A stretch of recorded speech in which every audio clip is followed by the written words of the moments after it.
Thank you, Yashral. So I know it's the last talk, so I'll be pretty quick. The thing is with performance, fixing performance is really easy. Um, you just go to PageSpeed Insights, you put down your URL, click the Analyze button, you get this, and then Google will just tell you that you should do these things, and the performance will be improved.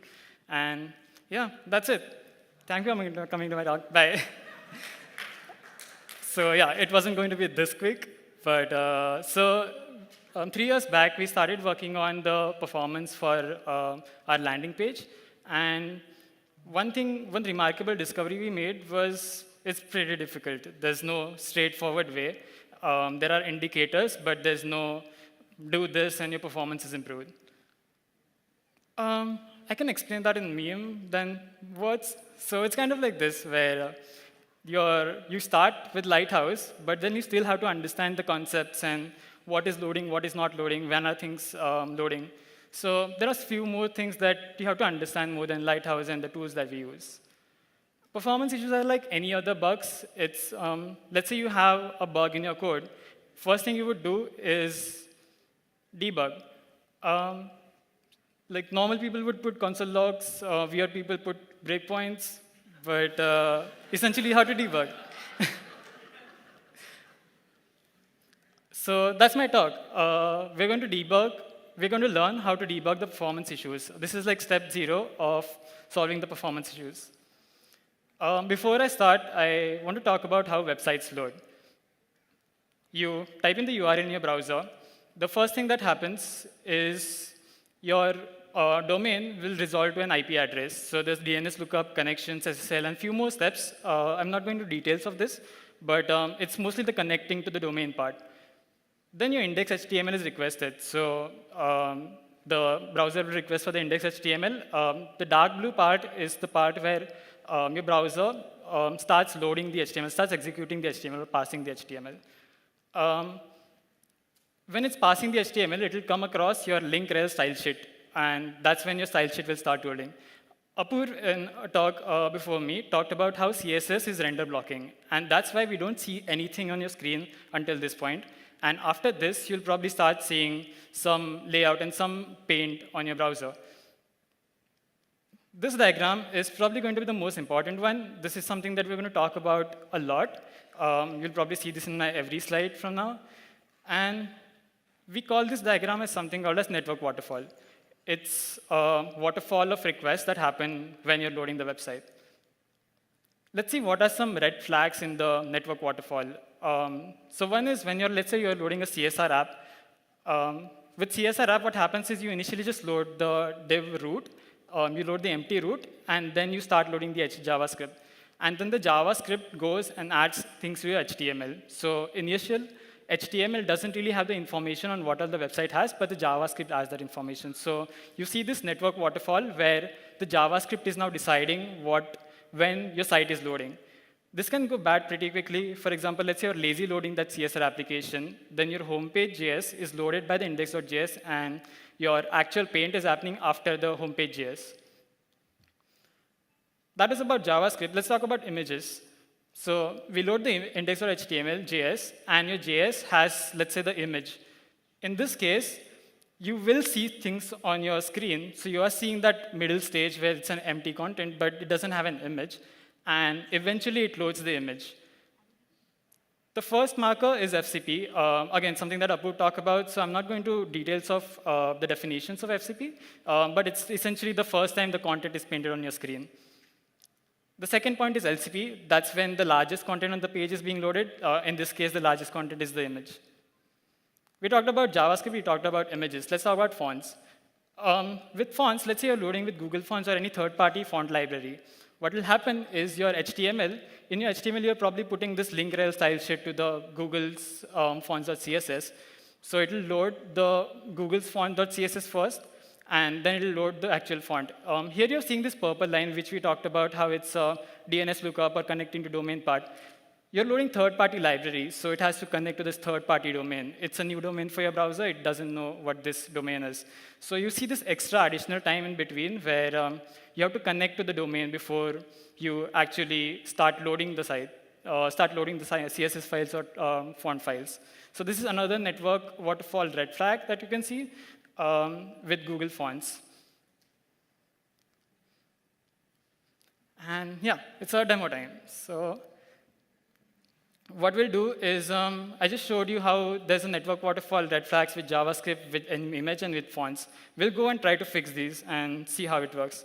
So first thing I showed was how in CSR, your rendering is happening after the JS loads. So let's see that once in code.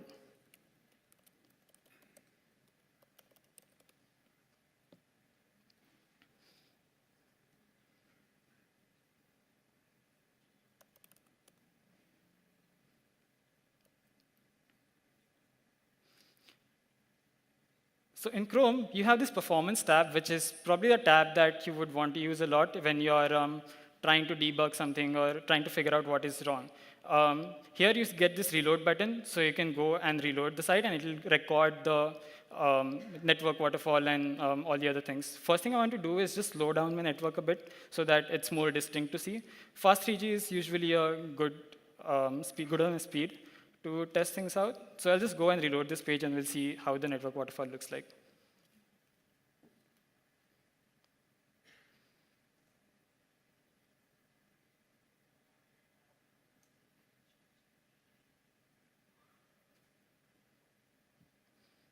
Now, here you see that this first part is the HTML. That's when the HTML is loading. Like I showed in the diagram, this first thing is HTML.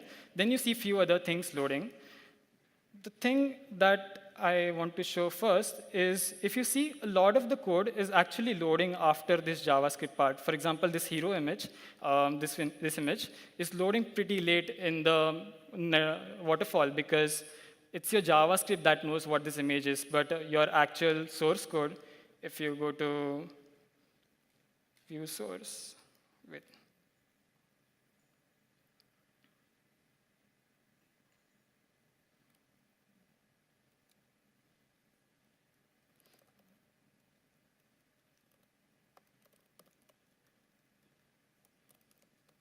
If you go to actual view source, your hero PNG or your style sheets are there, but your hero image or a lot of your HTML content is not really here, so your browser doesn't know what to load. So it's kind of relying on this client.tsx file, which eventually goes and loads the images. So you see that waterfall with the CSR.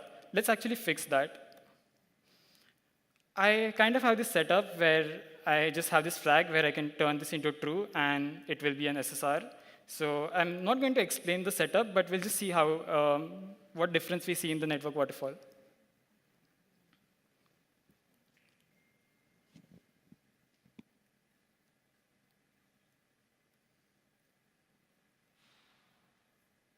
Yeah, I'm just reloading again.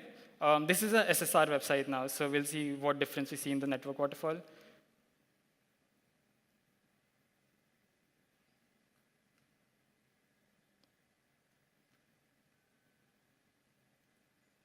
Now, if you see, like last time, a lot of your content was relying on JavaScript to eventually load.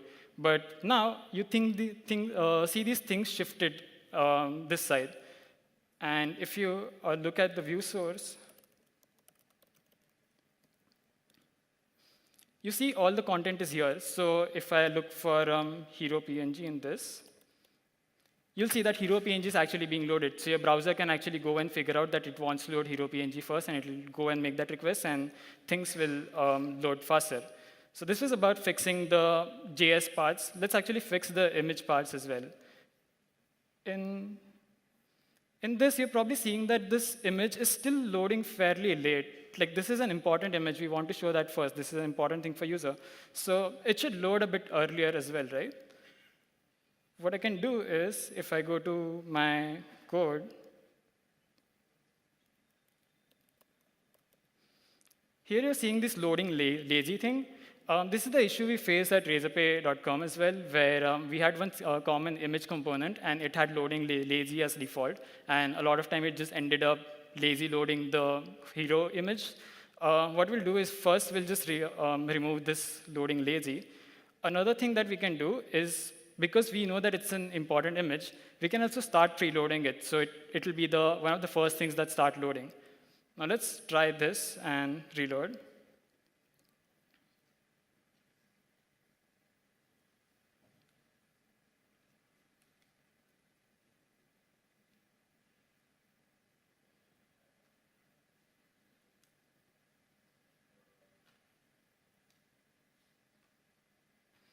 Now if you see, the hero image is loading pretty fast. It's almost loading as immediately as the HTML is there.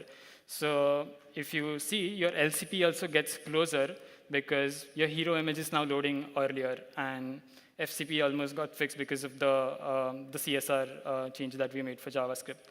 Another thing was fonts. We talked about how when you're loading a third-party font, it just creates this network waterfall where you're calling a third-party domain, it's calling the font file. So let's try and fix the fonts.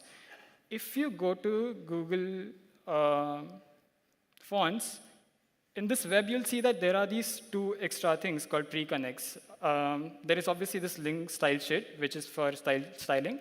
But there's also pre-connect that Google usually recommends. I had commented out this, but let's actually remove this and see how it works. One thing about pre-connections is it's kind of difficult to figure this out in this performance panel. A better tool for figuring this out is a web page speed test. So I had kind of tried this out on the actual webpage test.org, and we can see the difference once. So first one is, this one is without the pre-connect. Here if you see, the Google Fonts file is loading. Yeah, it's this request, which is the first CSS request from Google Fonts. And then after that, you see this another request, which is going to the actual font file, which is coming from gstatic.com, the two domains that we are actually pre-connecting. Here, if you see, the connection itself starts after the Google Fonts CSS is loaded.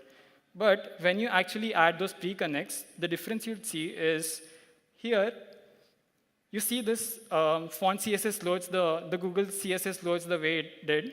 But here you see this another pre-connect request, another connection request, which happens a lot earlier. It happens at the start itself. So eventually, when you're loading the font, actual font file, you don't have to pre-connect again because it's already connected at this point. So this is kind of how you can fix the font issues as well. So we saw the JS issues, the font issues, and the image issues. So let's move to next things.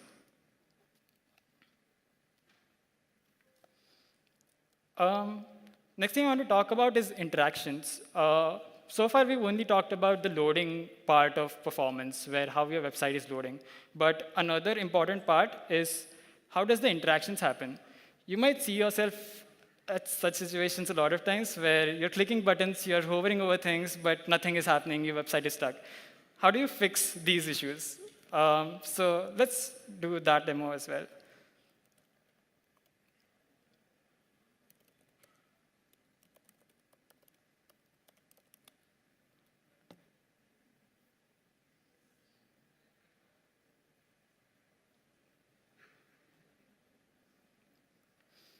So on this website, if I hover over these items, they load pretty fast. But if I hover over these payments, there's some weird laggy things that are happening. It's not pretty fast. So how do you figure out what is happening? What is the issue?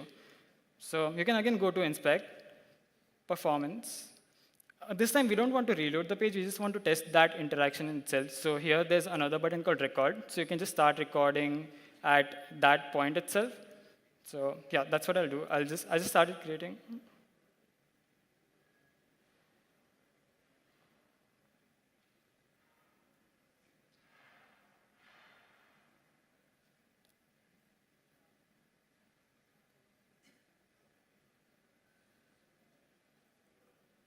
Do I have another tab open?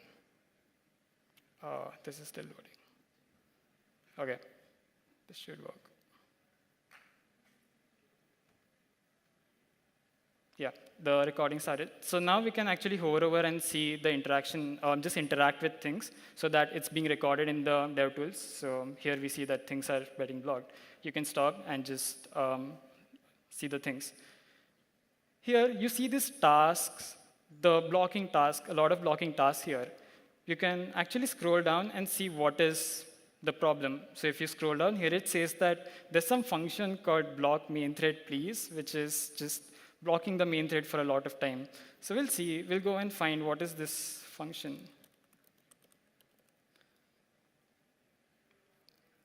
Here I see there's some function that is being called when I'm trying to open the menu. What if I just remove this? And I can clear this, record again. Here if you see the interaction issues are fixed, it's interacting pretty fast now. And you probably wouldn't see those blocking things anymore. So if you want to figure out your interaction issues, you can actually use this main thread tab where you can see the blocking issues.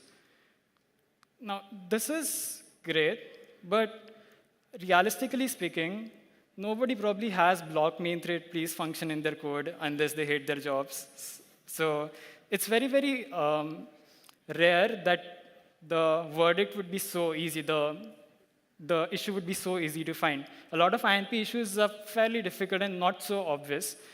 What often happens is, for example, when we were working on razorpay.com, one issue that we faced was we were loading a lot of JavaScript in general. So there was no particular function that was blocking the main thread, but just the amount of JavaScript we had, which was blocking the main thread. And which is weird because razorpay.com is a static web page. It's mostly just content. It doesn't need to have JavaScript.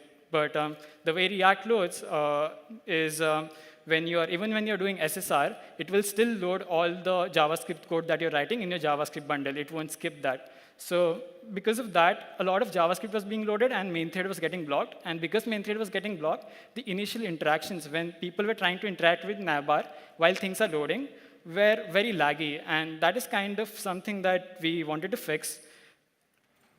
Back then, Divyanshu, who was my tech lead, we kind of discussed on how we can fix that. And Divyanshu mentioned that Astro does something called selective hydration, where you can mark a certain part as just non-static and certain part as static. And that can fix the issue. And I jokingly said that if we actually end up fixing that in our code base, because it's a custom code base, it might be worth just releasing a new SSR library out of it. So drum rolls. Presenting a new framework, no, it's just React Server Components. React Server Components kind of fixes this problem where it lets you mark certain things as just static. We'll see that demo.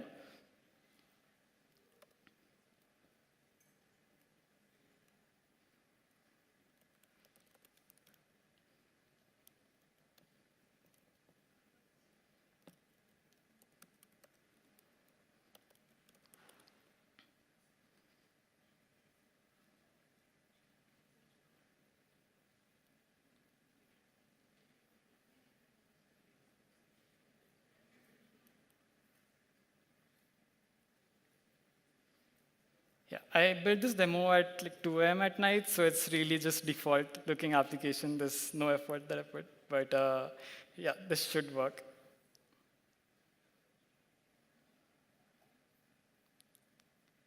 So what I said was, by default, React will load even the things that are just non-static.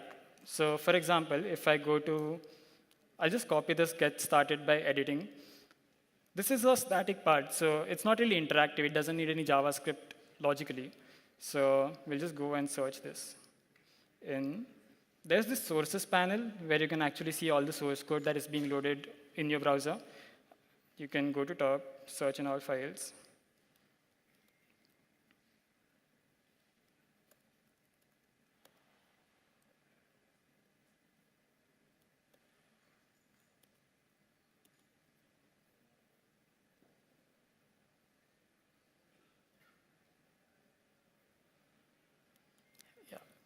Pretend it was like this. You didn't see that. It was supposed to be this. Yeah, I just reload. Yeah, that didn't happen. So when you type get started and just search it on your code base, you see that there are multiple references of get started. One is the index.html part, the index part, which is obvious. It has to be in the HTML index, first index. But you also see its reference in page.tsx, which is the JavaScript file. But it shouldn't be there. It's just the static code, right? And this is still a small demo, but when you do this on your landing pages or large code bases, a lot of code is being loaded, which is not really needed for interactions. With React Server components, I missed this, but you can skip this. And by default, Next.js will turn this into a server component. So now if I go and search this, let me just refresh. Search this again, I just see one reference, which is the index.html. There's no reference in the JavaScript parts. So what React Server components is doing is, because there's no directive mentioned, it will by default treat it as a server component, and it will just keep adding this part into a JavaScript bundle totally. So there won't be any JavaScript when you're loading this with RSC.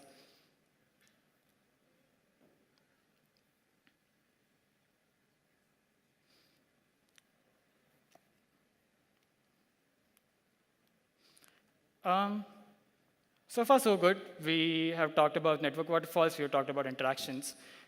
This was the title of my talk, Debugging Performance Issues of Website. But while working on it, I realized that performance is still a scoped-down term.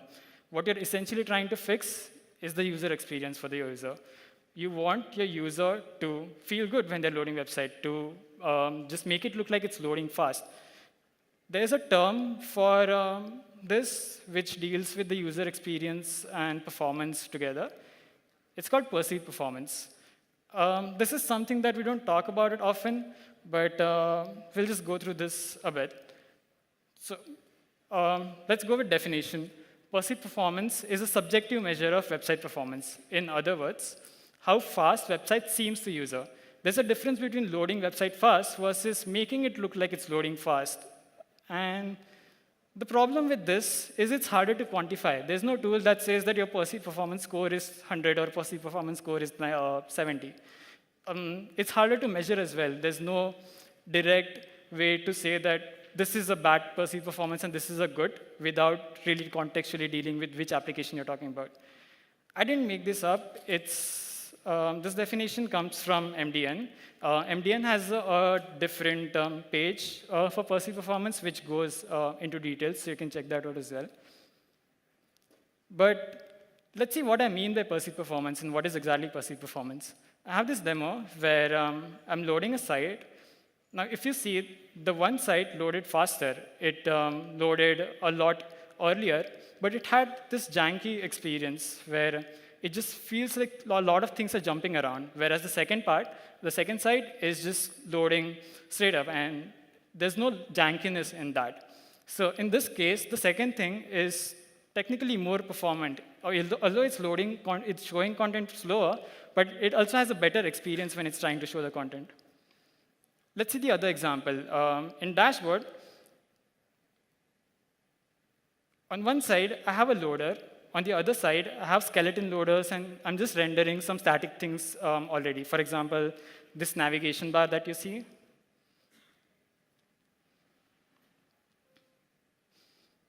This navigation bar that you see and top nav you see, it's already loaded because it might be static for a lot of you. It also has some animations. So if you look at the second one, you see things are loading with some animations, and it's giving a better user experience to consumers. So although the first one might load a bit faster, the second one feels faster. I kind of do this on my portfolio. So this is how my portfolio loads.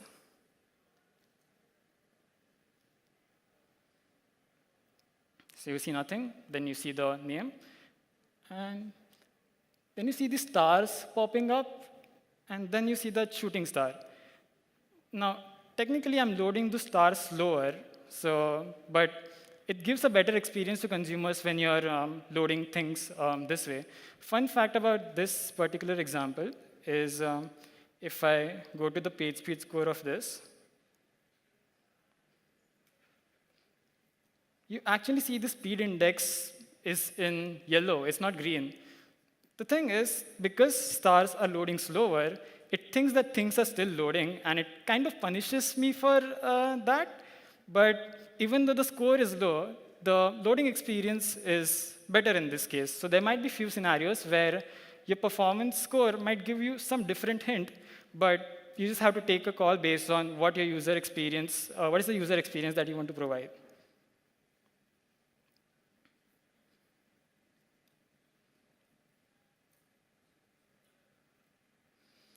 One more example I had was something that I do at my documentation site for Abel. I have this live code editor. So far we talked about, even perceived performance, we talked about more in the context of the loading experience. But it is also experience of, in general, using things, using interactive things. Here, you see that I have an example, which is a live code editor. But if I refresh this page, you see the output is loading immediately. How is it loading immediately? It didn't even run the code. It didn't install the dependencies. How does it know what to output? But if I click here, you see this initiating web container, installing dependencies, starting dev server. I had another one open.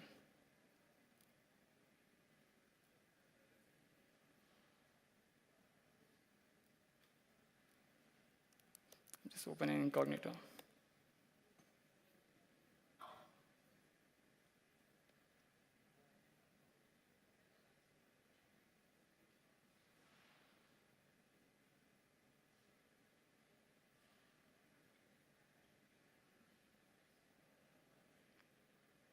Here you saw a flash of content. Now if I go and edit, it actually becomes a live code editor.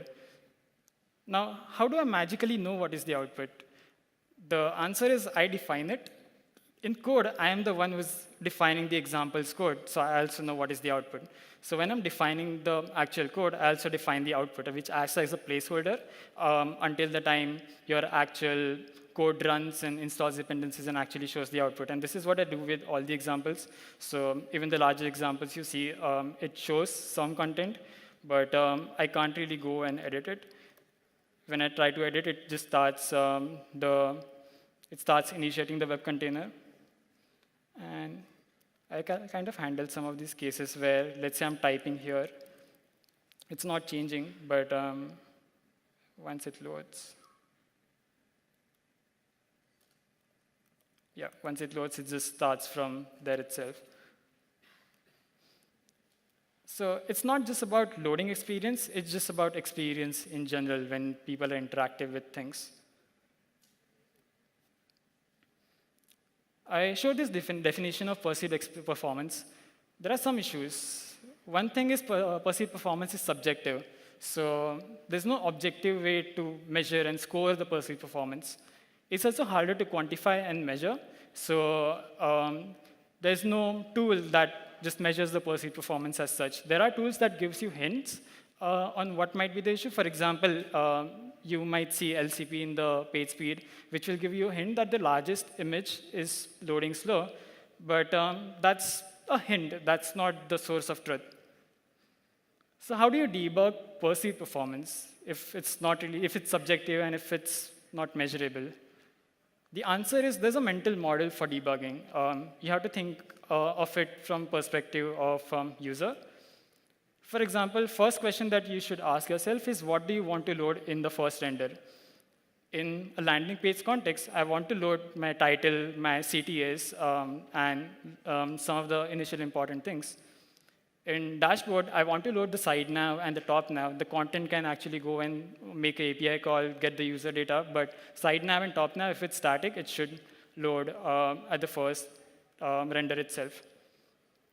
In the code editor, the mark that I had for myself was I want to load the output as soon as possible. I don't want to show the loading and installing dependencies if someone is landing on the landing page, because a lot of people might not even wait till then. People would just scroll through and want to see the output and inputs. Second question you ask is, where is it in the network waterfall? The thing that you want to load first, where exactly is it in the network waterfall? For example, in this live code editor, if I had not statically defined the output, it would load this way, where initially it will just show a loading screen, and then eventually it will show the output. But if I want to show the output, you have to understand that it's part of the network waterfall, so I can't really show the output first. So one advice of perceived performance is fake it until you make it. It's a horrible life advice, but it really works with perceived performance in a way, where you just pretend your site has loaded, or you pretend your site is loading, but you don't really load it, or you do some hacky things around depending on your context, and just make it look like it works. We did this with razorpay.com a few years back, and this was kind of the result. You obviously see that it's loading fast, but loading fast was not just the case. It loads better. You see a lot of jankiness in the first one, where a lot of things are just moving around. The first top bar is just coming from in between, and then it shifts, or it loads a bit slower. And in this case, everything is just placed where it is, and it also loads fast. These were some of the network waterfall issues, and some perceived performance issues, some CLS issues, which we fixed. And yeah, that's it. Thank you. I'm Saurabh, so you can check out my GitHub and Twitter.